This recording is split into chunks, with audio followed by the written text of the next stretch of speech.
1,000 companies.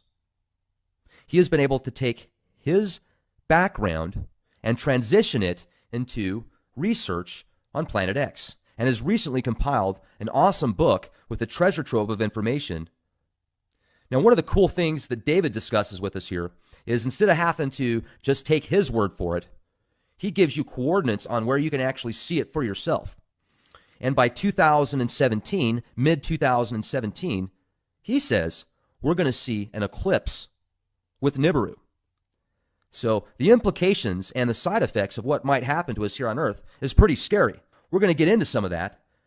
David, really appreciate you joining us tonight. How the heck are you? Very good tonight, sir. How are you? I'm doing fantastic. I appreciate you coming on here with us. I know that you had reached out to us a few weeks ago. You've got a really cool book coming up here that's going to break everything down with Nibiru. Let's talk about what you do. Well, the way I got into it, I've always believed in following the money. About 5 years ago, I got into some research on the Pentagon black budget.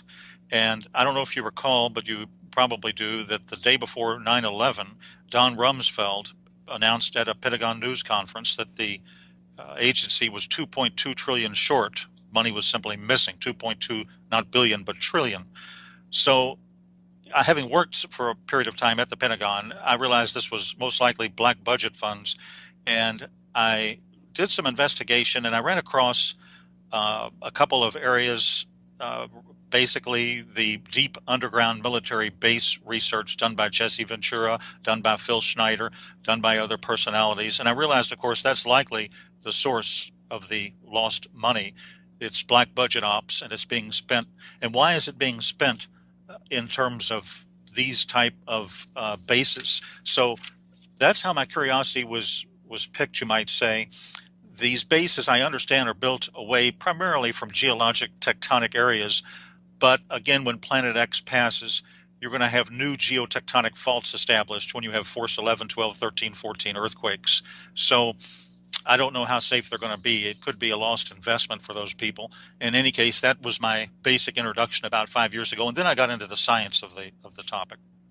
Well, and science is something that I'd really like to get into today. So, we could help the skeptics see some solid evidence to help them prepare, mentally, physically, spiritually, whatever. It sounds like it's going to be difficult in many cases to prepare for this type of event if it is as serious as many predict.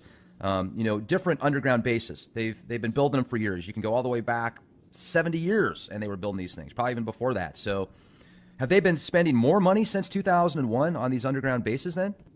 My understanding, and this is partly from Phil Schneider, I know he worked 11 years at Groom Lake, Area 51. He says the black budget varies between 0.2 trillion and 1.2 trillion per year. I'm not sure when the inception started. It was absolutely going on in the late 70s and 80s. He says a couple of dozen of these may be reasonable for protection. I agree, nuclear protection. But the question is, why do we have over 130 of these? That doesn't really make any sense unless, obviously, Planet X is absolutely a fact, which it is. Well, so, 4 years ago, I remember reading an article on Yahoo News that claimed eventually people are going to be able to look up in the sky and they're going to see what looks like a second sun, but really it's a giant sun that exploded. I think they said it was Betelgeuse or something like that. So in my mind, when I read stuff like that in the news, I think it's, the forces behind the scenes or whoever's kind of orchestrating the media, prepping people, subconsciously getting them ready for this type of event. First, it's just an explosion that looks like a sun, and then, hey, oh, it is a sun. So, do you have any physical evidence, like pictures that you can say without a shadow of a doubt, or files or white papers? Yes, I do. In fact, there's some very good videos on the internet itself that are good photographic analysis. There's one called Multiple Suns Rise Over Halifax, Nova Scotia. Those are the keywords that a person would enter on YouTube to read it or view it. And you can see the sun. And then at the 3 o'clock position, you have Planet X. To the right of Planet X, you have a separate lens flare. Now, that doesn't reflect the lens flare, of course, in the water below. But Planet X is generating its own light, and you can see its reflection, therefore, in the water below. Next, I think a fog bank moves in, and it obscures the sun, but Planet X is still visible. A lens flare cannot do this. Now, that's one good example of something they could simply look up themselves on YouTube. There's also some good Davis Station South Pole videos out there.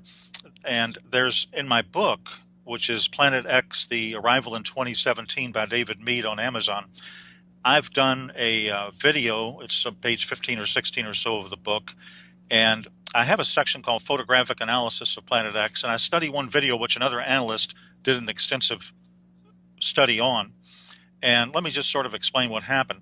A fellow named Glenn Vaughn on April 11th, 2015, was flying down the Pacific side of Central America. He's a professor, an ex-professor at California University.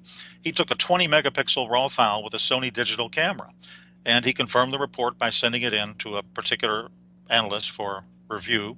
He took it through an aircraft window. Now, an analysis of the metadata indicated it was taken at 240 dpi, very high resolution, and the metadata further showed the date, the time, the GPS coordinates. I think it was a Sony DSC HX50V camera.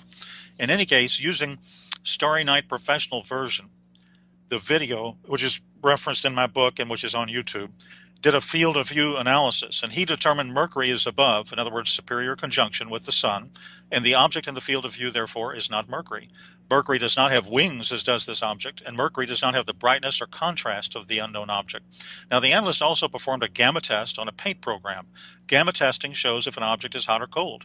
Hot objects generate, of course, their own light like our sun. A lens flare would be a cold object. They read direct light, they don't generate it. So he started with a gamma of 1, reducing it by steps. At point 10, the gamma illustrates stark differences.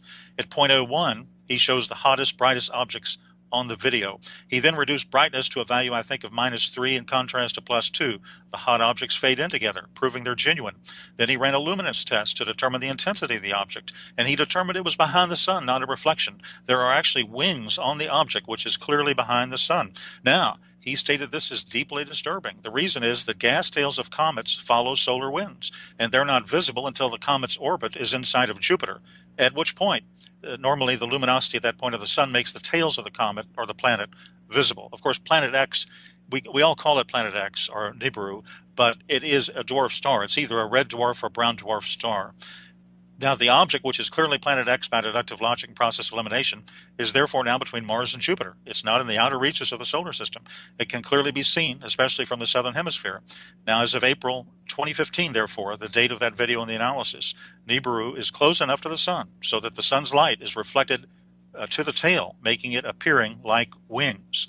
And there's one other quick comment I'd make, because actually that video had 2 parts. The second part was a lady who lives near where I do, Sanibel Island, Florida, Melissa Huffman. Now, you can look at this video itself on YouTube. I think it has more or less gone viral, and nearly 1 million people have looked at it. And this is a 2015 video. The object is very interesting. She pans the sky and shows the object and then the moon. Now, it's clearly a planet visible just north of the sun. Now, using stellarium and knowing the moon phases, comparing it to her video on the moon, you can go to the derived date, take away the atmosphere and the ocean, and you can determine the relationship of the stars to the horizon. So to determine the date, you basically just use moon charts, and the moon is well below the horizon in all dates after September 26, 2015. Therefore, the video was taken earlier. Now, September 2015 moon phases give us a comparable to the moon in the video. And if you look at the moon phases diagram to the actual picture of the moon, it has to have been photographed on September 23rd, 2015, based on moon phasing. Now, on that date, Mercury in stellarium is very dim, somewhat above the horizon. Also, I believe it's in a different location than the unknown object. All other planets are below the horizon. The video, therefore, conclusively and plainly shows an unidentified planet, or dwarf star, Planet X, of some significant magnitude quite clearly. So I can reach no other conclusion, and the analyst did himself, than this is a rare photo from this hemisphere of Planet X approaching us. Wow. And there's also speculation now, and I hadn't heard this until about a year ago, that not only is Planet X going to come our way, this dwarf star, but also a bunch of planets with it, like it's bringing in its own solar system. Is there evidence or truth to that? Right. There's a number of videos. I've seen some real good ones from the South Pole Telescope, and they indicate that there are a variety of moons around this. It's basically, as you say, it's its own solar system. A lot of people don't realize this, but what we've got in our solar system here is obviously a binary twin. 76%, this is a fact, of all stars are binary twins. In fact, 16% are trinary twins. There are 3 suns, but ours has a binary companion, and it comes under the name of Planet X, Nibiru, and so forth, Nemesis. There are various names to it. But ours has a binary twin, and it's very common. It's extremely common, and it's basically what is approaching us. And apparently, from all descriptions indications, reports, insider reports, photographs, and other sources of human and signal intelligence, it contains 5 to 7 moons around it. So it's a solar system approaching our solar system, which makes it extremely dangerous. You know, and even the most recent Star Trek movie that came out, they portrayed Nibiru in this movie, and the inhabitants of the planet were primitive. You know, they were almost like Amazon-like tribal, what you would think of from many years ago. It's just interesting how they've really kind of pushed it into the media. But from the skeptic standpoint, you can go back to 2003. And in 2003, supposedly Nibiru was supposed to come by the Earth and wipe everybody out, and then it didn't happen, and then it was supposed to be 2012. And one thing that I find interesting, and I'm not a religious person, but I definitely think there's a lot of correlations in the Bible, especially if you read Revelations and things that are going on today, whether it's a playbook for these people or it's just prophecy, which it very well could be. You know, it talks about how nobody really knows the time when basically shit hits the fan. And with all of this crying wolf for 10, 20 years before something like that happens, I can see how the population can become really docile, you know, because they've heard it before so many times. So when it really does happen, it's almost like unbelievable. Right. There's a lot of disinformation out there, and you have to consider the sources of the disinformation. Obviously, I have a feeling when people join Congress nowadays, whether they join as a senator or at the lower level, that they have a visit from a higher up or from their local NSA agent pretty quick on, and they say, you know, you're going to find out some things that we don't want you to talk about. And if you don't talk about them, guess what? We're going to give you a seat in an apartment at an underground base when this all happens. And so you don't really have anything at all. You have a complete, blackout of news from the so-called authorities of Washington, D.C. But again, what do you expect? You have to consider the source. Now, there's been a lot of Google and NASA cover-up, in my opinion, on this. And I'll give you an example of it real quick that might sort of answer your question and also uh, even move us a little bit into a combination of astronomy and the Apocalypse, the book of Revelation, the last book of the Bible. So there's an object I call the Red Dragon Anomaly, which appears in the constellation Virgo. And it currently, very interestingly, mirrors the vision or biblical sign of Revelation chapter 12. Now, this is a critical, major sign. Of course, Revelation is from the highest authority, read Revelation 1. John wrote it on the Isle of Patmos about 2,000 years ago. And in it, he found out that cosmologically the sun travels the ecliptic, and every September it passes through the constellation Virgo. The moon also travels close by. Now, towards the end of September in 2017 next year, there is a precise configuration of the Revelation 12 imagery. And I've used stellarium, and I've gone back 6,000 years, and I've gone forward 1,000 years. And it's complex and involves the simultaneous interface of half a dozen astronomical variables, but it only occurs once, and that's in September of 2017, a year and a half from now. But in addition to the Revelation 12 sign as it's known, the imagery of the dragon at the feet of Virgo with the sun at the head and the moon at the feet presents itself right now, very interestingly, in Starry Night in real time. Now, this is highly unusual and extraordinary. The Red Dragon of Revelation 12 may well be, and I believe rather obviously is, Planet X, as it's referred to in an earlier chapter of Revelation, I think Revelation chapter 8, in a similar manner. A colleague of mine at the university, one university in the western U.S., brought up a very interesting point, perhaps to cover up to my intention. Here it is. Basically, he said the areas of the dragon anomaly have been covered or patched up by Google Sky in the past. But one of the ways to actually see what is behind this patched out area is to use a program called Skyview by NASA. Skyview, what that is, it's a virtual observatory on the net. It generates images of any part of the sky from wavelengths of all regimes, radio to gamma. You just filter it. Now, when you view these images in various filters, you can see the actual color of this anomaly in Virgo is red, and it does look very menacing, as it appears to have a face like a dragon with two profound eyes. It's very intriguing and quite strange. Now, just for your listeners, I'll provide very briefly the right ascension and declination if they want to go to Skyview. And here it is. Just cut and paste this coordinate. Here's the right ascension, 13 hours, 50 minutes, 44 seconds. Here's the declination, and that would be minus 8 hours, 13 minutes and 59.7 seconds.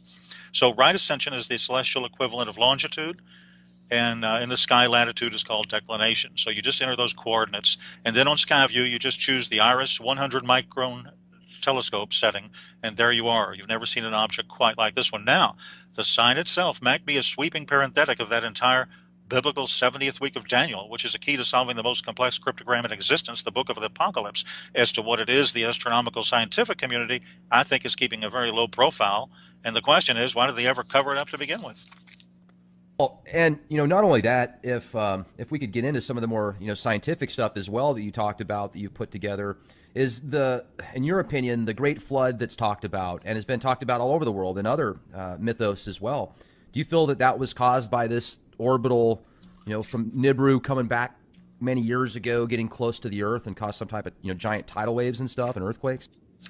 Well, it indeed could have. I'm not positive of the exact date in biblical history of Noah's flood. I think it was close to 4,000 years ago, might have been a little bit more. Very good question.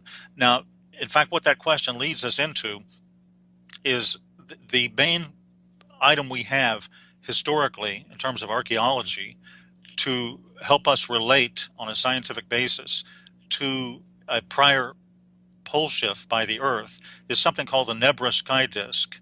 Now, this is a 12-inch bronze disk, the Nebra sky disk. It may be the key to determining the last recorded time in history that Planet X actually flew by the Earth. The disk is bronze. It's inlaid with gold. It was found near Europe's oldest observatory in Gossig, Germany. Now, the story of the disk is quite unconventional. It was found, I think, in 1999, by German treasure hunters, and they were using metal detectors inside an ancient forest.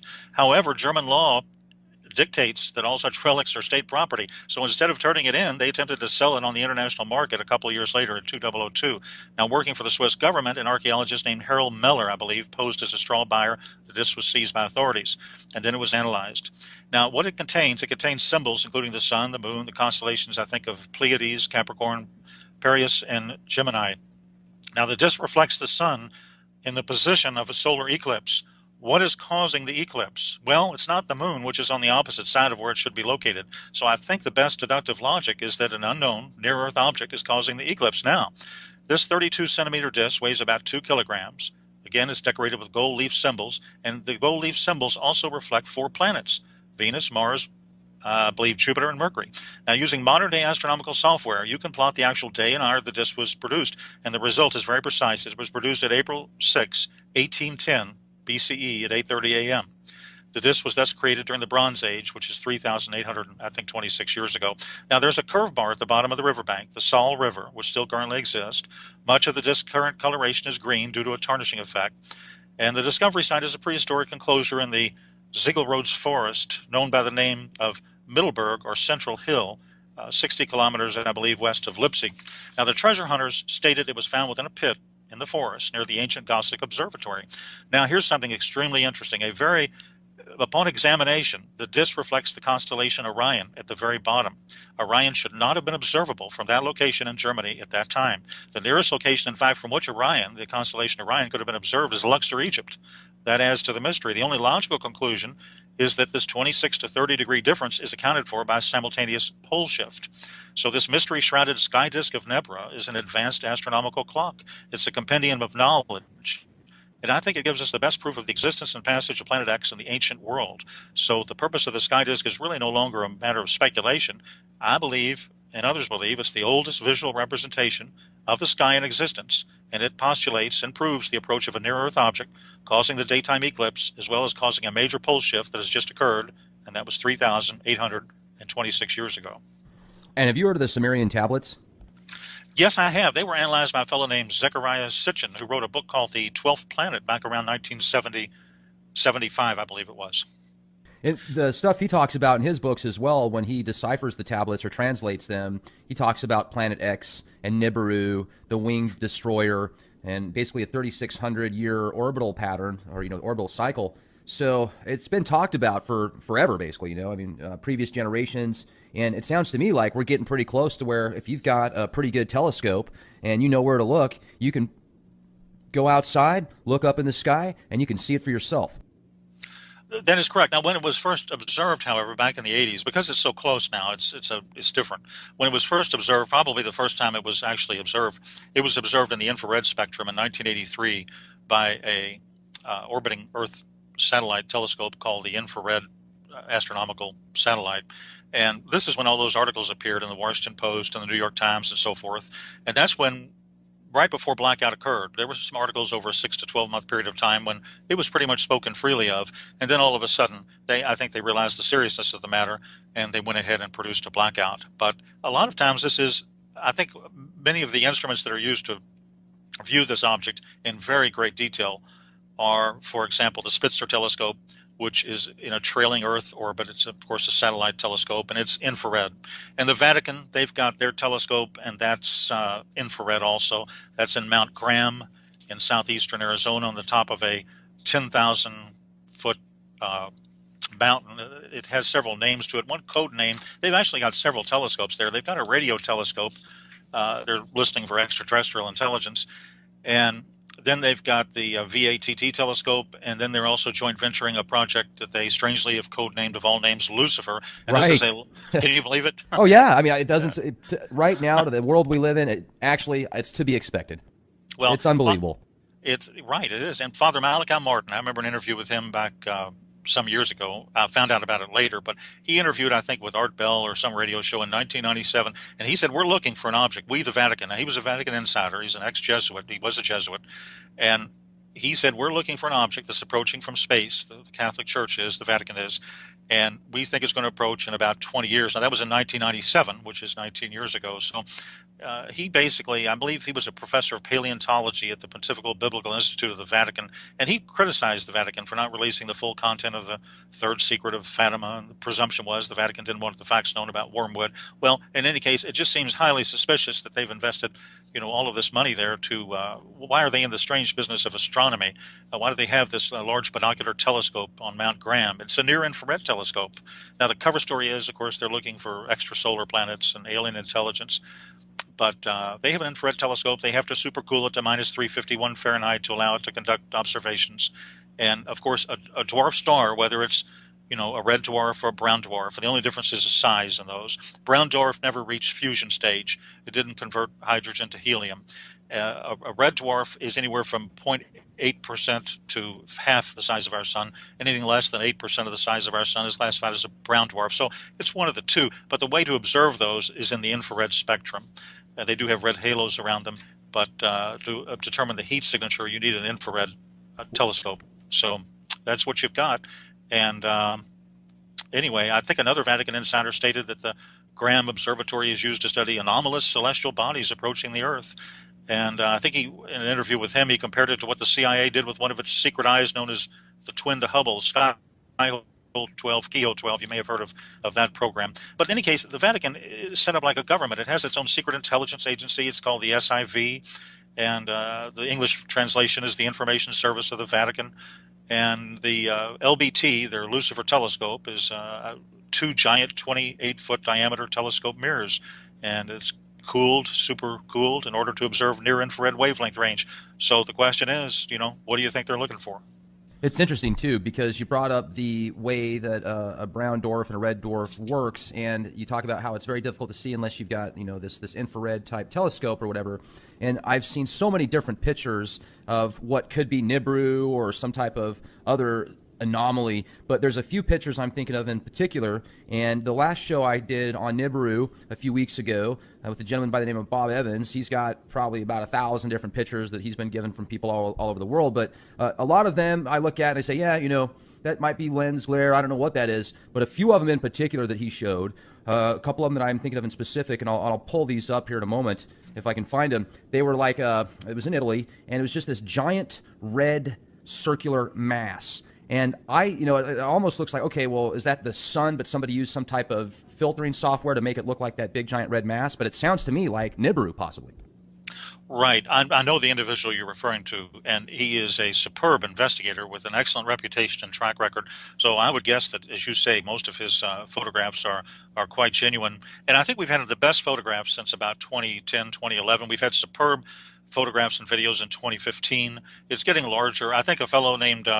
Yeah, it's huge. I mean, these pictures, David, I'm telling you, it takes up half the sky in that particular area of the picture. I mean, it's mind-boggling. Yes, there was a series of still photographs taken between, I believe, 2011 and 2014 by a certain analyst who had access to a webcam at the top of a volcano in Central America. Perhaps it was Costa Rica. And I looked at an analysis of that those still photos. And if you look at the field of view and if you state the pixel size at each year, 2010, 2011, up through 2014, in the same field of view, it gets amazingly larger. So obviously, in my opinion, the object is approaching us quite quickly. You're saying that you think it's right now in between Jupiter and Mars. Right, absolutely. And I believe, getting to one of the main points of my book for just a moment, not only is there a lot of scientific evidence, and again, you look at the circumstantial evidence, you look at these deep underground bunkers and the missing money and all of these things that don't make any sense unless you use a philosophical principle called Occam's razor. The simplest solution is the most reasonable and is the one you should use. Now, getting back for just 1 second, maybe I can even talk a little bit about the John's very apparent description in Revelation 12. It's a very precise celestial event that he talks about. Now, I talked about one particular object, but I didn't really talk too much about what's called the Revelation 12 sign. And in the Revelation chapter 12, if you read the first 4 verses, you'll notice those are very specific visual descriptions that are not referenced again. And it's interesting to note that to an observer on Earth, they will not be able to see this formation. On September 23rd, 2017, you won't be able to see it because the sun's brightness will clothe the entire constellation during the day, and the moon will, I think, only be illuminated about 11%. So it's a pure, specific astronomical indication. And if you look at Revelation 12, 1 and 3, the word wonder or sign is used to describe what John saw. Now, in the Greek, this has the idea of an indication. So it appears that they are based on literal visual events that the author of the Apocalypse, John, saw in the heavens or the sky as an indication of what was going on in the larger scheme of things. Now, that date itself is what I call a time marker or a key to a cryptogram. It is not the final key, in my opinion. It's only a preliminary key. That's not the date, in my opinion, when you're going to see Planet X in the sky. You're going to see it at the last possible minute, and I believe I know at least the month, but maybe not the week, but I do know the month when that will most likely probably occur. And again, the analysis comes from Revelation chapter 12. And the September 23rd celestial sign of the woman in the constellation Virgo, as I mentioned, has never happened before and will never happen again. Jupiter has to move in several directions in retrograde and so forth for a period of about 400 days in a part of that constellation to fulfill that exact astronomical requirement. And that, in conjunction with the 12 stars at the top of the woman's head and the moon at her feet and the sun and so forth, these things do not occur in exact sequence except in the month of September of 2017. So again, I would call that some sort of cryptographic key that we need to proceed from. Now, remember this, the blue daytime sky is going to hide Planet X until it eclipses the sun. But there is going to be a full disk solar eclipse right after September 23rd, 2017. This occurs, if you look at moon charts, on October 5th, 2017.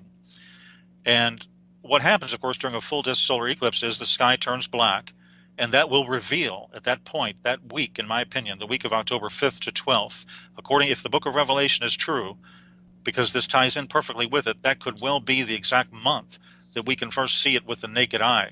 So, in my opinion, combined with a predictive computer-generated astronomical model, the Bible, the book of Revelation, the Apocalypse, tells us that the red dragon, or Planet X, or Nibiru, appears after September 23rd, 17, but it has to appear before October 11th, 2017.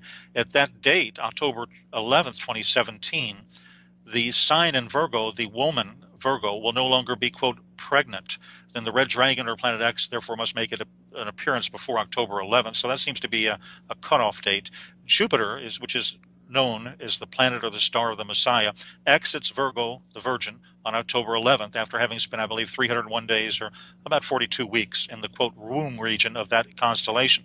And again, after that point, the woman will no longer be pregnant. So that gives us a very narrow window, just to use book of Revelation or the Apocalypse as sort of an intel briefing. And the great sign of the woman, is described in Revelation 12, 1 to 2, forms and lasts for a few hours. And according, again, to astronomical models, this sign has never before occurred in human history. It will occur once on September 23rd, 27. It will never occur again. And I believe it places us right at the time frame from that analysis of the Planet X approach to the Earth. So I believe this is something very interesting that's covered in a lot of detail in the book. And I believe, though, if I'm not mistaken, the individual you just referenced, Bob, I believe he also believes that 2017 is highly likely. That's what he said in the interview. And, he also correlated a lot of revelations and stuff. And it sounds to me like you've definitely done your homework. Are you a religious person? Well, I would say yes, and Okay. but I never really studied the Book of Revelation Okay. until a few years ago, until I got into Planet X. First of all, it didn't make any sense to me. I've glanced at it once or twice, but it didn't seem to make it didn't seem to solve, as you would say in cryptography. So it made no sense until I started relating it to this particular object and correlating what the Bible calls the red dragon with also what it's called wormwood. These are all terms referring to Planet X or Nibiru. They're all the same thing. The Vatican calls it wormwood. Revelation calls it the red dragon. Revelation chapter 8 again calls it wormwood, but these terms are interchangeable. So obviously this is a major astronomical sign that's going to have some very high impact value at a certain point in our history. The Earth has been around many thousands of years, and everything's gone okay so far.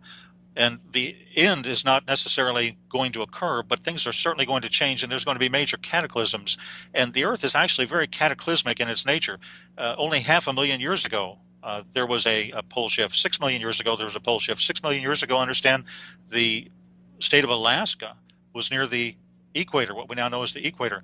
So the 65 million years ago, as you know, there was a major asteroid collision near Mexico, and scientists say, well, that wiped out the dinosaurs because it caused ash to cover the sky and it destroyed plant and animal life. So we really live in a very cataclysmic universe. And the interesting thing about these asteroids that Planet X has a tail anywhere from 250,000 miles to several million miles long, and the dust of that planet is red iron oxide, but the tail, especially as it passes through the asteroid belt between Mars and Jupiter, picks up a lot of asteroids, some large, some small, some kilometers in diameter. And these items, the U.S. and the world actually has nothing at all to protect against an asteroid collision. You can't shoot a nuclear weapon at it because all it would do is break it up into more pieces and you'd have more targets hitting the same area. There's no early warning system. There's no way really to protect against this. Yeah, I mean, you'd almost have to find a way to send something that could move it, hook up some thruster system to it and have it blast off the opposite direction because obviously inertia, yeah, you shoot a missile at it and then it's just going to be a million other pieces that are going to fire onto the Earth. So, very Right, and interesting. that they haven't discovered that yet, to my knowledge. They're probably working on it, and they might have it in 50 years, but I don't think they have it yet. Yeah, I mean, absolutely. Who knows what they have? So, how far before you think? I mean, do you think in 2017 it's going to be chaos on Earth? Do you think that it's basically going to be blowing up? Earthquakes 10 times more than they are now. What's going to happen a year from now? Right. Well, at that point, I would prepare. Now, here's something very strange. I would prepare on or before the fall of 2017. I would conduct emergency preparedness. Of course, you want to be spiritually ready. You want to have a clear conscience and all that, but you need to do physical preparations as well. I think survival gear, emergency food, that sort of thing. And the reason is, and again, all this while, you're going to get increasing levels of disinformation from the mass media until it's actually there. And then they're going to say, whoops, we didn't have any notice. We don't know what happened, and so forth. And they're going to run and hide in what they've already established. But the public is there, and the public has to fend for itself. This global warming, as you've heard, I'm sure, is a cover story. The Earth is heating up from the core outward because of the approach of Planet X. During the 20th century, I think there were 35 volcanic eruptions in a typical year. Now there are more than 35 of these every single day. So basically, when X approaches, that week you see it in the sky, let's say it's October of 2017, for purposes of discussion, at that point, it's not going to actually collide, I don't believe, with the Earth. The Earth is only 8,000 miles in diameter. It may pass 5, 10, 15 million miles away, but it has a very high magnetic attraction. It's going to have a gravitronic effect. It's going to cause the shifting of the Earth's crust. It's going to cause major volcanic activity. It's going to cause tidal waves. And when a pole shift happens, the ocean literally comes up out of its basin. So you're going to have major weather changes, seismic activity, and volcanic eruptions. Probably at that point, Yellowstone, the Yellowstone super caldera, will likely erupt. That could affect up to a third of the United States, cover it with ash. Right now, you've got unexplained sinkholes, bizarre weather. So we've seen these core changes, and of course, the cover story, the legend that we're given by Al Gore and those types is global warming. Well, of course, that's just a total story, and it makes absolutely no logical or deductive sense. Well, let me jump in here for a second. I'm glad you brought that up because you can clearly tell a difference now with how hot the sun is. I mean, even if you look at the same temperature, 75 degrees now versus 75 degrees 10 years ago, although it's the same temperature, the sun on your skin even, there's just more heat there. It's almost like the atmosphere has become depleted. It's thinner now, so more of that radiation is actually hitting your skin. And I've got proof of that because I have a radiation detector built into my watch. I mean, it's a high-end military grade watch. You can pick one up at MTM Special Ops, and everywhere I go, I can see what the radiation levels are. And just over the past 3 years, they've literally doubled in my area out here in San Antonio, Texas. So it's very interesting. I'm wondering if the chemtrails might have something to do with that. But the sun also seems more extreme now. So, Well, what is your thoughts on that? good points, very good points. Let me comment on the EMP, and let me comment on the sun. First of all, actually, if you go to the book of Revelation, the Revelation indicates that the sun is going to be hotter at that time frame. Now, the EMP effect, Planet X has a massive tail. It's fantastically charged. It's magnetic. The tail has moons and rocks in it. Now, this can down aircraft and satellite when it passes. It can affect the electrical grid. Now, of course, NASA, JPL, and the other disinformation sources ignore this data.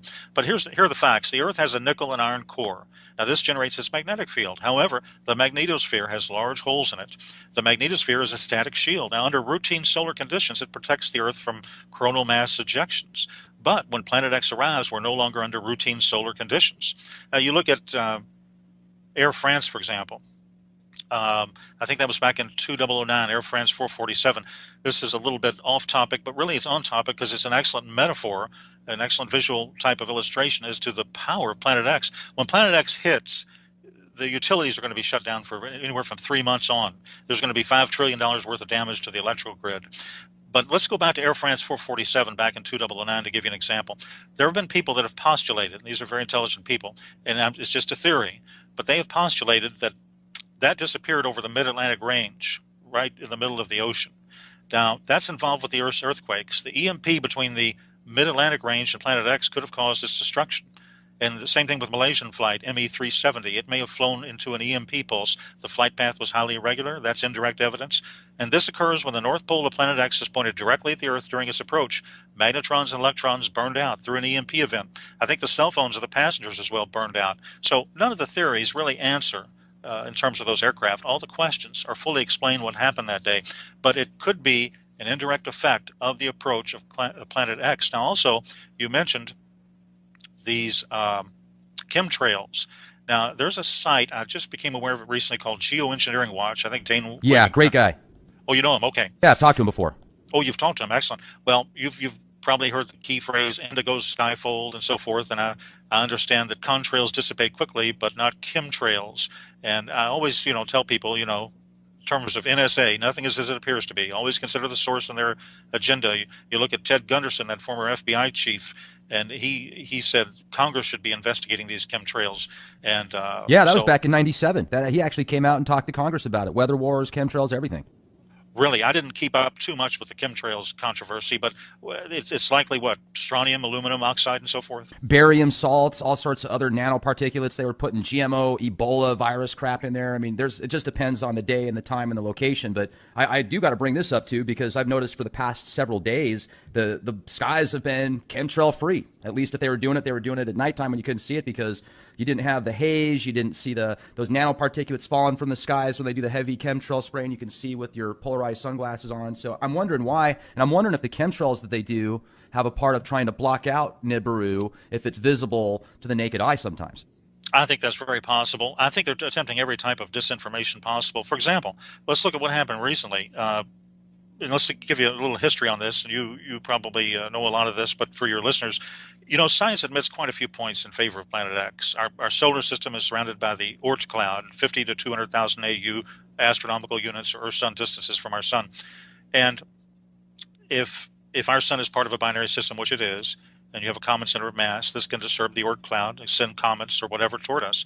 Now, science also admits an asteroid impact is absolutely responsible for the extinction of the dinosaurs about 65 million years ago in the Tunguska effect or event in Russia in 1908. I think that explosion had 1,000 times the power of the atomic bomb dropped on Hiroshima, flattened 80 million trees, 840 square miles.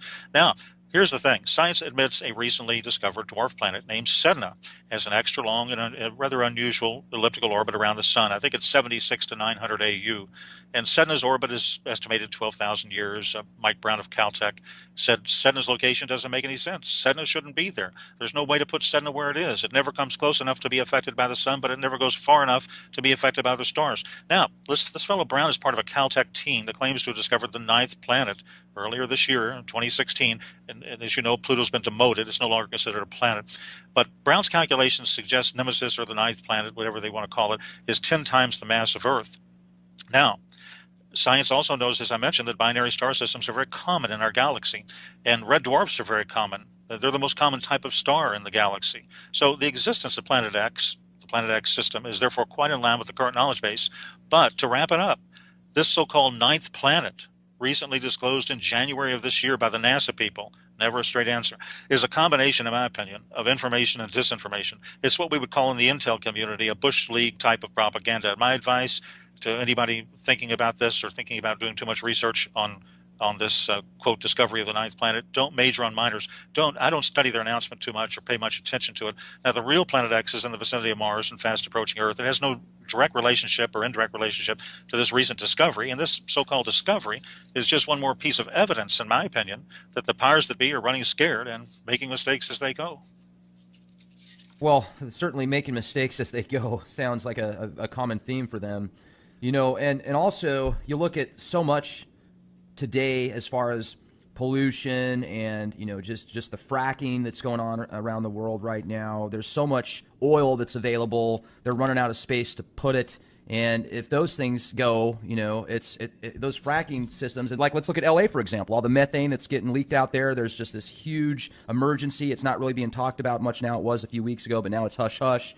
Who knows how many people are going to be affected by that. You've got these nuclear reactors next to fault lines. I think there's 55 nuclear reactors next to the Madrid fault line alone. You've got, the San Andreas fault line, and you look at Fukushima and what happened out there and how much pollution to the environment from these nuclear active particulates that are just all over the place now. And I wonder what's going to happen, like you said, if there's just this giant blackout and if power isn't available to these nuclear facilities, or if there's an earthquake and some of these reactors get affected by it. How are they going to keep the rods cool? What happens if Carlsbad, New Mexico, where they've got just tons and tons of nuclear waste there? What happens if something goes out there? What's next? How do people protect themselves? Do they even want to be protected, or would they be better off just dying quickly? Well, very good points.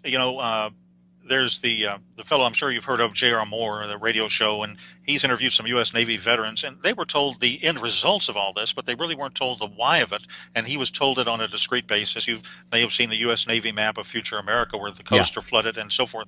Well, now, you know that the magnetic poles have been shifting towards Russia at maybe 40 miles an hour a year. But when Planet X arrives, the physical poles will shift. Now, this will create some hyper-earthquakes, tsunamis, and the shifting of land masses. So if you want to look at a few different states, one thing people can do to protect themselves is simply be in the right location when it happens. Now, there's a few states to avoid. And California is highly dangerous. It's composed of rock plates. Now, when rock is compressed, it breaks, and you'll see the crumbling of rock, of course, as its mass goes upwards. Now, the West Coast will have major catastrophic changes, synergistic proportions, tidal waves, high hurricane force winds, earthquakes on the fault lines, volcanic activity over the magma, forest fires caused by what's in the tail of Planet X, and also caused by volcanic explosions, severe lightning storms. So it's highly dangerous. And I think the long-term danger is in riding out the shifts for those who are living near the boundaries of plates. Now, cities without mountains as a backdrop can just be washed out to sea. You'll have broken gas and water lines. San Francisco, it's on the San Andreas and other fault lines. A lot of the population will be trapped. Water will overflow the city. Survival will be minimal. California is not a good bet. Now, the area around Arizona, on the other hand, the Hoover Dam probably won't survive because of earthquake activity, and you'll have rivers flooding, and areas within rivers should probably be avoided. But you look at Phoenix and some of these main cities. Arizona has withstood many a pole shift. The area around Tucson is safe. Florida is another very dangerous state. Its highest elevation is 105 meters in the Panhandle. But as for Central and South Florida and the Keys, these parts can be devastated by a tide of water. Colorado, for example, is a safe area. The domestic division of the CIA is relocating to Colorado. That should give viewers many clues right there. Right. Eastern Colorado has descends into plains, has rivers. Some of these may be a border safety. And of course, one of the safest parts of the country is the Ozarks, northern Arkansas, southern Missouri, average elevation close to 1,000 feet, self-sufficient water supply, agricultural land. They'll do well. They're also isolated from large metropolitan areas, and they're well enough inland to avoid flooding through, tidal waves. So it's part of the preparation is probably geographic. But I would expect when it hits, when you see this object in the sky, you'll have 1 to 2 days to accumulate all of the emergency food and water you can. I would accumulate at least a 3 month supply. Now, the strange thing is about this whole thing is that Congress could have done something about this electrical grid. It could solve it for $300, $400, $500 million. They've never done anything to harden it. The military has parts of their grid hardened, but the Congress has never done anything. And yet they know that the estimate of a 3 month downward collapse of the U.S. electrical grid will cost the nation in excess of $5 trillion. So I don't understand the thinking, but this is Congress, so that's it. I think they're probably trying to protect themselves as well. Maybe they are being offered a nice, 1 bedroom apartment about 15 Right. stories underground, and they'll be okay. They won't have to worry about anything during the catastrophe. But I mean, how long is this going to last? Well, the effects could last as long as the electrical grid is down. When the electrical grid is down, as you know, you'll have a certain percentage of automobiles that simply and trucks that will simply fail because of the EMP pulse. An EMP pulse, for your listeners who maybe are not too familiar with it, it basically can occur several ways. One way it can occur is through a nuclear explosion. For example, if North Korea were to have a rogue container ship or something like that, and they were outside the continental United States, or Russia had a drone submarine, and they exploded a nuclear weapon of a certain tonnage, a certain blast radius, 250 miles above Kansas City, it would basically knock out 99% of our electrical grid, as well as part of Mexico and Canada. But an EMP effect from the sun, a solar flare, can do that as well. And let me explain a little bit about solar flares. The biggest flares to date are called X-class flares. And now Y-class exists, but they're off the charts. Now, as I mentioned, the Earth is surrounded by the magnetosphere. It begins at about 1,000 kilometers and goes many more into space. And the sun and the Earth's magnetic field create this layer. But NASA discovered through a Themis mission that the Earth's magnetic field contains a hole, which is 10 times larger than they previously believed. Now, the magnetosphere shelters us from solar flares, but the hole is now 4 times the size of the Earth. So, in any case, the risk assessment, the worst case scenario, is if you have a violent CME that accompanies a Y-class solar flare would come to us in a 1-2 punch. That would send the part of the Earth exposed to it back to the 1850s. It would affect all circuitry, all electronics. You wouldn't be able to do banking. There wouldn't be food after a day or two because there wouldn't be transportation. Only military, facilities would really survive and prosper, but not civilian facilities. And it's similar. We don't really have any experience with it in the last 100 years. In the late summer of 1859, the Carrington event happened. That was a great solar storm that hit the planet, and that was a coronal mass ejection from the sun, and that affected telegraph lines and burned them up. But that's about all. That was the greatest solar storm in recorded history. And the electrical grid was in its infancy, a few telegraph wires in larger cities. And it did short circuit the wires. It caused massive fires. The aurora borealis was seen, I think, as far south as Cuba, Rome, and Hawaii. And in 1989 and 94, I think going forward, you had minor solar storms that knocked out communication satellites and shut down power plants, disrupted the electrical grid. But these were minor solar flares. So imagine if a solar storm the size of 1859 struck our modern society. You've got delicate wires that run everywhere, filaments, computer chips, hard drives, cell phones, electrical lines, and your vehicle's computer system. And so the perfect solar storm could send the country back to, the Stone Age, basically, for anywhere from 3 months to I don't know how long. It's really hard to say. It would depend on the damage to the transformers and how quickly they were able to be repaired or replaced. And if the solar event affects the entire Earth, they probably are not going to be replaced too quickly. It might just affect the northern and southern hemisphere. But if it affects the whole Earth, which it could be years before things really return to completely normal. And with that said, if things get that bad, let's talk about the military situation and a martial law type possibility. In your research, in your opinion, what's going to happen with, what's going to happen with the cities, with the survivors? Well, I would say where you are, you're going to be. When this happens, you're not going to want to drive a car 50 miles. Number one, you got a 50-50 chance to leave and start. And then where would you be going anyway? And you'd be moving away from your food and water supply. So where you are is where you're going to be. Now, hopefully where you are at that time, there's a concept, a theory called strategic relocation, where you don't want to be too near a major city like Houston or New York City or Atlanta. You don't want to be too near Miami, for example. You want to be in a smaller area. Maybe you want to be on a small island that has a population of 3,000 people in the Gulf of Mexico. Maybe you want to be in a suburb or in the country, some distance from a metropolitan area. But wherever you're going to be at that point, you may be there for a long, long, long time. So you want to consider seriously, I would say, consider where you are keeping residence. I mean, absolutely, Houston. I can't even imagine what that place is going to be like if something like this happens. I mean, Zach, you can just go to YouTube and watch a 5-minute video on how some people react to Black Friday when they don't get their flat screen TV for $100. You know, they'll punch a 80-year-old woman in the face that can barely walk. You know, and they're 300 pounds. I've seen that before at Black Friday on TV and YouTube. It's terrible. You know, to see that kind of stuff. But Oh man, yeah, good Trina. Katrina's an example. I mean, that was what was that? I mean, the shelves were, I think, were just no food on the shelves after 8 hours. Hurricane Katrina. So the supermarkets don't carry that much. They carry maybe 2 to 3 days maximum inventory. So those would be cleaned out within 24 hours, and there would be no food at that point. So martial law would be necessary to keep things under control. You'd probably have it. now, do you feel that the military will even have the opportunity to keep stability and structure, or do you think it's just going to be full on chaos? I would imagine the large cities complete chaos because the military is going to be hampered in terms of any type of rescue operations. And it's strange. Russia and China might have a better chance at this than we do because Russia has over 10,000, in my knowledge, they have over 10,000 of these shelters, and they have some of them that are built into the sides of mountains that are 250,000 capacity. China has such large underground structures that they keep entire submarines and uh, jet aircraft stored inside the structures themselves. So some of these other countries seem to be a little more prepared, I think, than we are. We have supposedly prepared for the elite. We have got these deep underground military bases, but the normal populace has not been really given any information, and they haven't been. Not only have they not been told anything, but nothing's been done in terms of preparation for them. I'm trying to remember that website that's out there. It's a strategic statistic website that a lot of military corporations, Fortune 500 companies, etc., will use their statistics, and they have different statistics at different years of the populations around the world and each country and providence, etc. America, in I think it was 2028 or 2029, they calculated that the population was going to be something like 17 million. That's a very interesting concept, and that's one of the few concepts I really have not researched and I don't have a knowledge base on. So you may know more about that than I do at this point. Well, and if that's true, you know, if they are expecting there to be, if there's these think tanks out there that are in the know, they're expecting there to be approximately 17 million people in North America 11 years from now, and what you're talking about, and if our country isn't prepared except for the elite, and these other countries do have more preparedness and structures, then that makes more sense with what you're talking about. Yeah, exactly, exactly.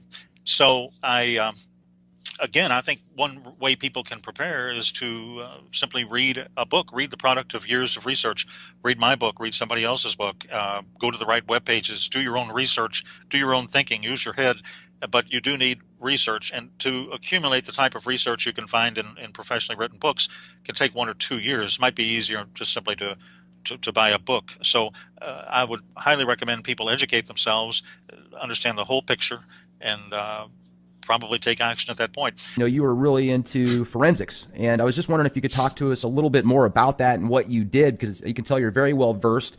Oh, good, sure. Yeah, basically, I was involved in, I've written some books on corporate governance, on fraud uh, cases, fraud investigations. That's what I was involved in. I worked at a very high level of both the government and also with some Fortune 500 and Fortune 1000 companies. And I wrote reports basically in the latter case, for the board of directors. And I would I was more or less a specialist in research. I was an investigator, and my reports were very highly detailed. And I've written a book, in fact, on research, and I've written a book on corporate governance. So I'm very familiar with all of the problems these large corporations have had, starting with Enron and WorldCom and so on down the line. And you haven't heard much lately about it, but for about 10 years, it was an unbelievable situation. And that's the period of time when I was involved in on the good side of the investigations and watching what happened and writing about it and doing reports.